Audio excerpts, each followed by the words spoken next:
Hello student. मैं आज आपको सेकेंड चैप्टर 11th क्लास के आर्ट सेक्शन को डिफाइन करूंगा। The origin and evolution of the earth.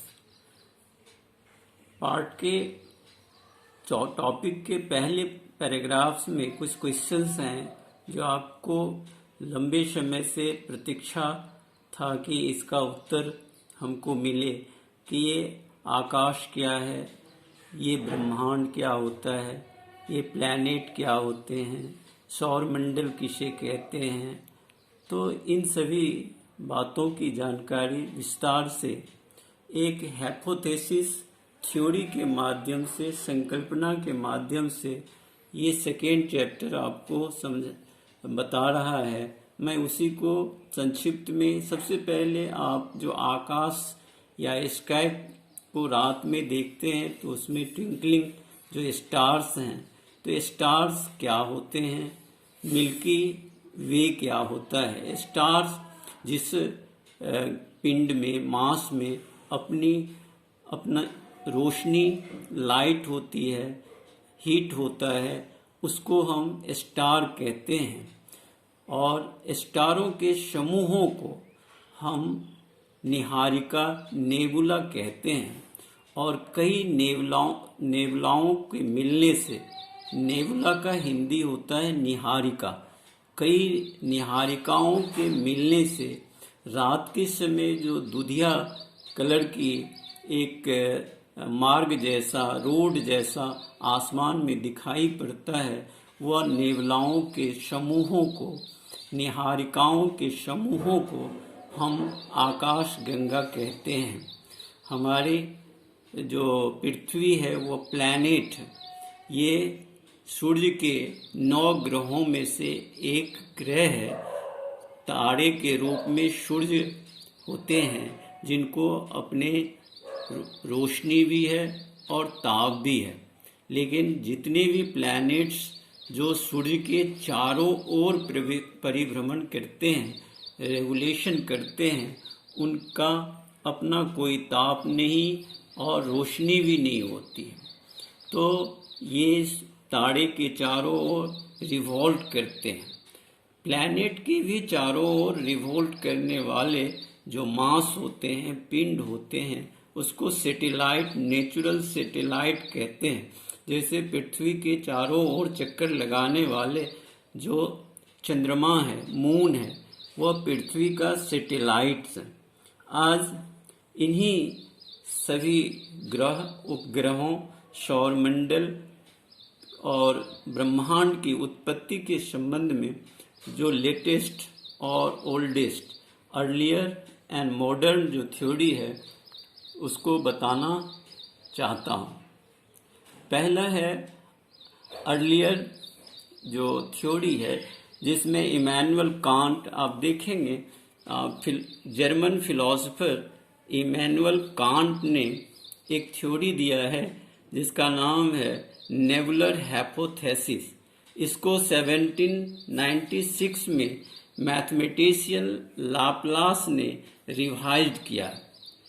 Nebular hypothesis में हिंदी में आप पहले जान लें कि यह थ्योरी कंसीडर करता है कि ब्रह्मांड में एक यूथफुल सन एग्जिस्ट करता था, जिसके चारों ओर एक लंप ऑफ क्लाउड यानी बादलों का गुंछित रूप था, जो हाइड्रोजन, हीलियम, ऑर्गन और धूल कण से बना हुआ था, जो धीमी गति से मूवमेंट करता था।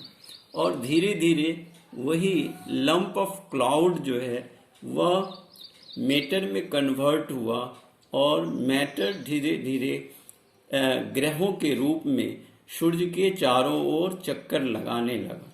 जो सूर्य के चारों ओर चक्कर लगाते हैं वह प्लैनेट होते हैं और एस्ट्रॉयड होते हैं, क्षुद्र ग्रह होते हैं। लेकिन प्लैनेट के चारों ओर जो चक्कर लगाता है वह उपग्रह होता है। इस तरह से इमैनुअल कांट और लाप्लास ने जो थ्योरी दिया नेबुलर हाइपोथेसिस, यह सबसे प्रारंभिक कॉस्मस की, ब्रह्मांड की, यूनिवर्स की उत्पत्ति का पहला सिद्धांत माना जाता है। उसके बाद चैम्बरलिन, देखेंगे आप, चैम्बरलिन एंड मोल्टन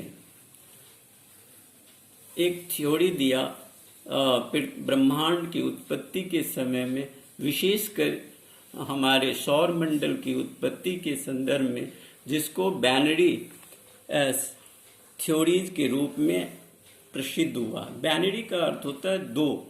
इसमें सूर्य जैसा एक साथी तारा, स्टार, जो सूर्य के ऑर्बिट के पास से अपना वांडरिंग मूवमेंट में भटकते हुए, घूमते हुए निकल गया।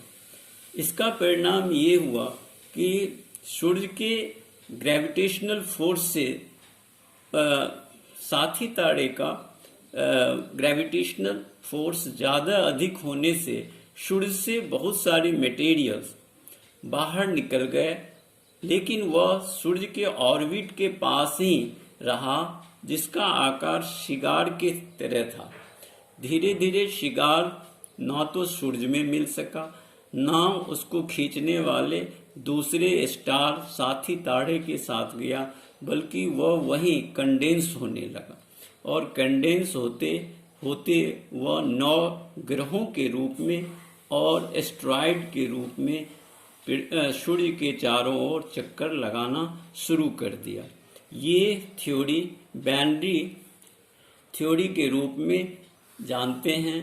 इसको जो एस्टैब्लिश्ड किया, जो बताया, उसका नाम था चैम्बरलिन एंड मोल्टन। ठीक इसी तरीके से कुछ मैंने पहले ही कहा था कि हाइपोथेसिस अपने आप पूर्णतः कोई प्रूफ या कोई नियम नहीं है। यह हाइपोथेसिस है जिसमें रिवाइज्ड होने की या उसको पूरी तरह नकारने का विद्वानों के पास अपने तर्क होते हैं। इसी तर्क के आधार पर कुछ रिवाइज्ड किया है रूसी वैज्ञानिक ओटो एस्मीड ने।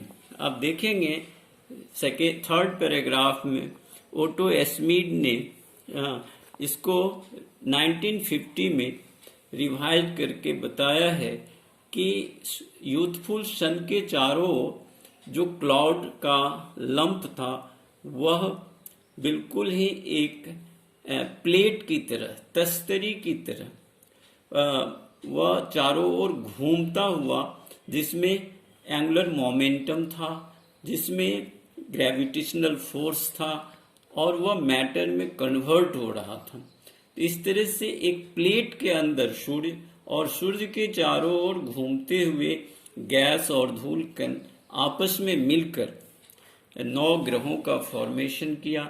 और ओटो एस्मीड ने नेबुलर हाइपोथेसिस, जो कांट के द्वारा दिया गया था, उसी को का रिवाइज्ड रूप है। ये 20वीं शताब्दी का सबसे महत्वपूर्ण माना जाता है प्राचीन origin of the earth, origin of the solar system की थ्योरी में। मॉडर्न थ्योरी जो है वह हब्बल के द्वारा, एडविन हब्बल के द्वारा प्रतिपादित किया गया है। ये 1920 में एक बिग बैंग थ्योरी के रूप में काफ़ी प्रसिद्ध हुआ, और आज भी इसको हम सभी मानते हैं। ये लेटेस्ट थ्योरी है यूनिवर्स के ओरिजिन होने का। इसको हम एक्सपेंडेड यूनिवर्स थ्योरी कहते हैं। एक्सपेंडेड का अर्थ होता है विस्तृत, विस्तारित। कहते हैं हब्बल कि आज भी यूनिवर्स का विस्तार हो रहा है, क्योंकि यूनिवर्स एक पूरी की पूरी जो ये विश्व है, जिसको हम ब्रह्मांड कहते हैं, उसमें विस्तार हो रहा है। इस विस्तार के पीछे उसने एक मदर पार्टिकल्स, अब आप देखेंगे एक डायग्राम, और उसके नीचे 3 फेज बताया गया। इस 3 फेज में सबसे पहले एक एटॉमिक, जो सिंगुलर मैटर, बहुत छोटा सा टीनी बॉल की तरह। इसमें इन्फिनाइट हीट भी है, डेंसिटी भी है, और infinite temperature and infinite density, और स्मॉलर वॉल्यूम। इसका वॉल्यूम बहुत छोटा है। इसी को मदर पार्टिकल्स के नाम से जाना जाता है वैज्ञानिकों में। यह अपने ताप और अधिक घनत्व के कारण 1 सेकेंड के चौथे भाग में जब ये विस्फोट किया, तो ये विस्फोट इतना विशाल था कि पूरे यूनिवर्स जो है उसका एक चादर के रूप में, एक शीट के रूप में विस्तार हुआ। ये 3 मिनट के अंदर हुआ। मैंने कहा विस्फोट 1 सेकेंड के 1/4 में हुआ, और इसका पूरा विस्तार 3 मिनट में हुआ। एक एटम से इतने विस्तृत शीट यूनिवर्स का तैयार हुआ, जिसमें हजारों नेबुला, ये देख रहे हैं जो ये चक्कर लगा रहा है, ये सारा नेबुला है। कहते हैं कि यह अपने विस्तार के साथ ही फैलता चला गया, और धीरे धीरे इसी नेबुले में असंख्य तारों का जमाव हो गया। इसी असंख्य तारों में धीरे धीरे gaseous form, heat convert into matter. जब ऊर्जा जो है वह धीरे धीरे पदार्थ में परिणत हो गया, तो सूर्य बना, तारे बने, और धीरे धीरे उनके ऑर्बिट में घूमने वाले जितने भी ग्रह थे, वह प्लैनेट्स हैं, वह बन के तैयार हुआ। तो ये सिद्धांत आपको ये बताता है कि इसके गैसियस रूप से सॉलिड में आने में लगभग 30 लाख ईयर्स लग गया, और टेम्परेचर जो है वह घट के 4000 जब 500 केल्विन हो गया, तभी ये मैटर के रूप में फॉर्मेशन किया है। अब आप देखेंगे कि स्टार का फॉर्मेशन कैसे हुआ। मैंने कहा कि नेबुला क्या होता है, ये मैंने पहले भी बताया था कि एक galaxy stars to form by accumulation of hydrogen gas in the form of a very large cloud called nebula. Nebula जो है गैलेक्सी के अंदर मिल्की वे के अंतर्गत हाइड्रोजन गैस का क्लाउड है, जो धीरे धीरे किसी बड़े गैसियस पिंड के रूप में, जिसमें काफ़ी हीट डेवलप हो जाता है, सॉलिड भी हो जाता है, और वह चारों ओर अपनी ताप और प्रकाश को फेंकता है। ऐसे समूहों के, तारे के समूह को नेबुला कहते हैं। एक नेबुला के अंतर्गत अनेक ऐसे सन होते हैं, ऐसे स्टार होते हैं, जिसका अपना तापमान होता है, अपना प्रकाश होता है, वह सभी स्टार कहलाते हैं। तो एक नेबुला के अंतर्गत ये जो आप हब्बल के द्वारा जो सिंबल दिया गया है, इसमें ये नेबुला में एक नहीं अनेकों स्टार होते हैं। ये हाइड्रोजन गैस और हीलियम गैस, डस्ट और अन्य क्लाउड के साथ ये फॉर्मेशन होता है। तो स्टार का फॉर्मेशन नेबुला में होता है, हीलियम हाइड्रोजन गैस के कारण होता है, और एक निहारिका में, नेबुला में हजारों सूर्य और उनके प्लैनेट्स होते हैं। अब हम देखते हैं फॉर्मेशन ऑफ प्लैनेट्स। प्लैनेट के फॉर्मेशन का 3 स्टेजेस दिया है। फर्स्ट स्टेजेस आप यहाँ देखेंगे, the star are localised lump of gases within a nebula.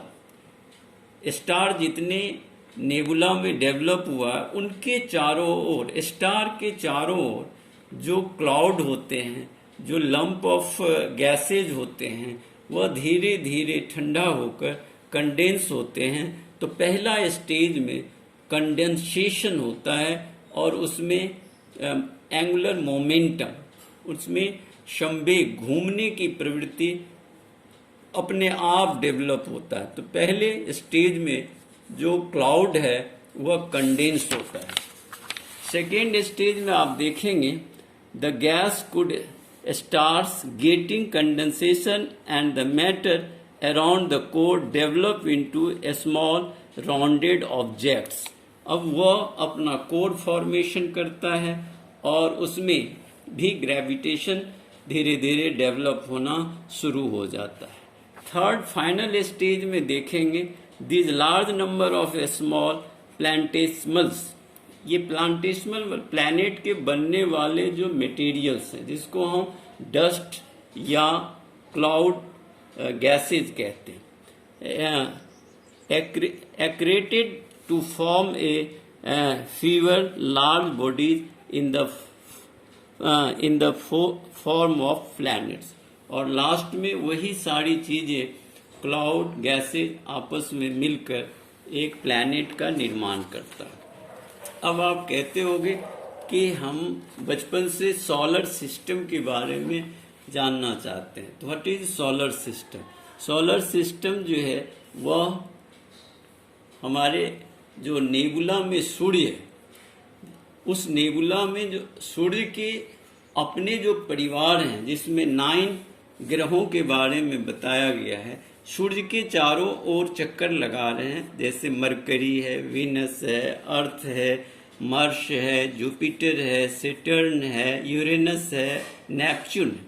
ये 9 उसके प्लैनेट्स हैं और प्लैनेट्स को भी अपना सैटेलाइट्स हैं। जैसे मैंने बताया था कि अर्थ का मून एक सैटेलाइट्स हैं। इस तरह से 9 सूर्य, 9 प्लैनेट्स और 65 सैटेलाइट्स के साथ 63 मून्स के साथ जो अपनी ऑर्बिट में सूर्य के चारों ओर और प्लैनेट के चारों ओर जो राउंड लगा रहा है उसी को हम सौर मंडल कहते हैं। इस सौर मंडल में आप देखेंगे कि 4 मार्स, वीनस, अर्थ, मरकरी, वीनस, अर्थ और मार्स, इसको टेरेस्ट्रियल, इस 4 को टेरेस्ट्रियल प्लैनेट कहते हैं। टेरेस्ट्रियल का अर्थ होता है चट्टानी, यानी ये 4 प्लैनेट जो सूर्य के नज़दीक है उनमें चट्टानों का फॉर्मेशन हुआ है। यहाँ एटमॉस्फेयर का भी डेवलपमेंट हुआ है, यानी ये सॉलिड रॉक्स हैं, ये 4 सॉलिड रॉक्स हैं। बाद के जो जुपिटर, सेटर्न, यूरेनस और नेपच्यून है, इसको जोविलियन गैसियस पिंड कहा जाता है। ये 4 गैसियस पिंड है। तो ये गैसियस पिंड इसलिए है कि ये सूर्य से काफ़ी दूर है और ये सूर्य से काफ़ी नज़दीक है। सूर्य से काफ़ी नज़दीक होने के कारण ये हुआ, इसके सॉलिड बनने का कारण ये हुआ कि यहाँ सोलर विंड जो है इसके ग्रहों के ऊपर से हीलियम और हाइड्रोजन गैसों को निकाल बाहर करके इसको हाइड्रोजन से मुक्त कर दिया। हाइड्रोजन और हीलियम से जब मुक्त हुआ तब ये धीरे धीरे अपने एंगुलर मोमेंटम के साथ, अपने रिवोल्यूशन और रोटेशन क्रियाओं के साथ साथ अपना लिक्विड में डेवलप हुआ और लिक्विड से ये सॉलिड बनता चला गया। लेकिन ये इतने दूर थे जुपिटर, सेटर्न और यूरेनस और नेपच्यून कि इसको सोलर विंड इसके ऊपर से गैसियस फॉर्म को हटा नहीं सका। इसीलिए गैसों का कंडेंसेशन इस जगह पर हो गया। इसीलिए इसका वॉल्यूम, इसका विस्तार बहुत विशाल है और इसका विस्तार जो है वह बहुत छोटा है। ये सॉलिड है और ये गैसियस फॉर्म में कंडेंस है। ये दोनों आपको डिफरेंस होता है कि what are the difference between the terrestrial and jovian planets. Jovian में 4 और टेरेस्ट्रियल में 4 प्लैनेट हैं। सबसे सूर्य के करीब है मरकरी, फिर है वीनस, फिर अर्थ और Mars. Thank you, have a nice day.